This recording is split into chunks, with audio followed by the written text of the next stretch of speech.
In this video, I am going to show you how to do the wet on dry technique with watercolor. So to do the wet on dry, you have to start with a dry area that you've already painted with watercolor. So this is mine. I just did a wash with green and yellow, kind of as a base, and then I'm going to put watercolor on top of that in a wet form. Now, when you do this, sometimes some of the background color will come up through the wet paint that you have, and that's just to be expected. So we want to make sure that we're okay with that. So I'm going to use a little bit more green watercolor, and I'm going to water it down quite a bit, just so it's not too vibrant. Add that over here to the mixing area.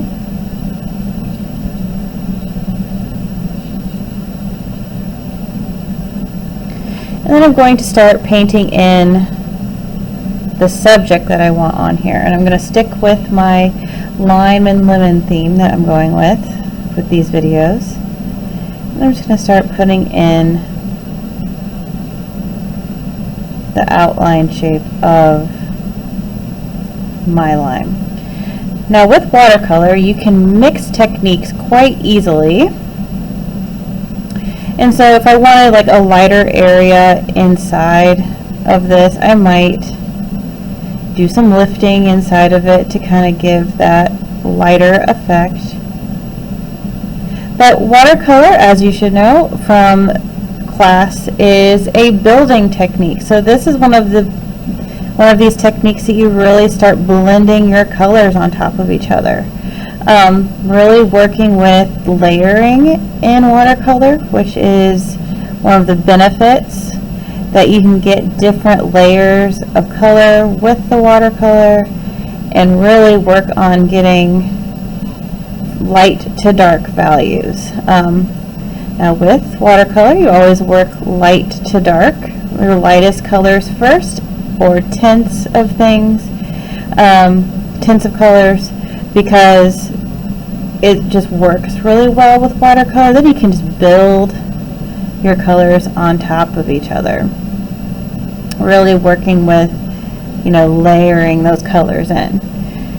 And so maybe I want to darken that green up a little bit on the sides. I'm going to add some blue to my color over here in the mixing area, and then just put that on top. Now if I really wanted to get this darker, I'd have to let this dry and then add that in after it's dried for that wet on dry effect.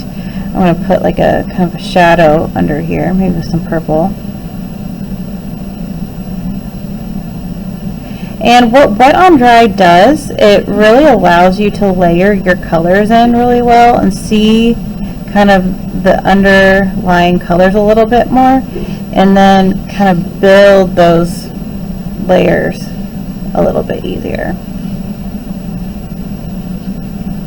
So I just took some just straight water in to kind of blend out that edge, because I don't really want that edge to be as dark as it was, or as visible. And that is wet on dry.